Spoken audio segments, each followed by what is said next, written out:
أين يضع المصلي الكرسي إذا صلى جماعة؟ فبعض الناس يقدم الكرسي فتكون قدماه متقدمة على قدمي من بجانبه، وبعض الناس يؤخر الكرسي حتى تكون قدماه مساوية لقدم من بجانبه، فأي الفريقين أصح؟ لأبين لكم أمرا قبل أن أذكر أيهما أفضل.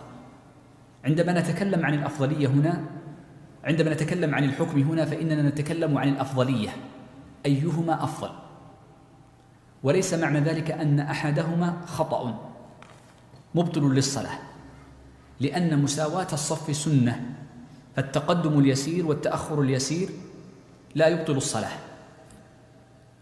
والذي يبطلها عدم المصافة.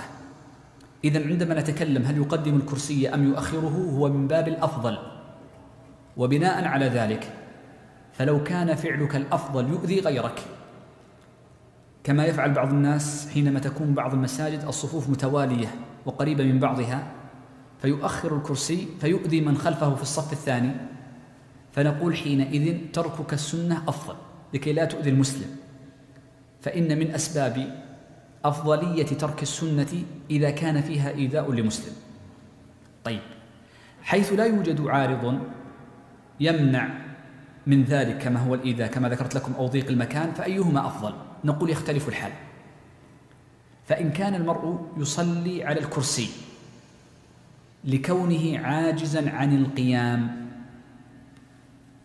فإنه في هذه الحالة يقدم الكرسي حتى يكون أسفل ظهره موازيا ومساويا لمن بجانبه، لأن السنة في المصافة كما نص الفقهاء صراحة العبرة فيه بأسفل الظهر، فأسفل الظهر هي التي يكون بها المصافة من حيث الموازاة في الصف.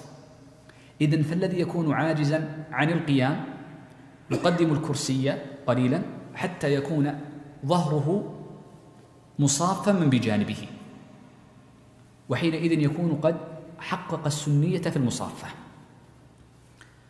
الحالة الثانية من كان قادرا على القيام لكنه عاجز عن السجود، فإذا جاء السجود جلس على كرسي، فنقول إن الأفضل في حقه لأجل المصافة أن يؤخر الكرسي بحيث إذا قام تكون قدماه موازية ومساوية لمن بجانبه، هذا على سبيل الأفضلية.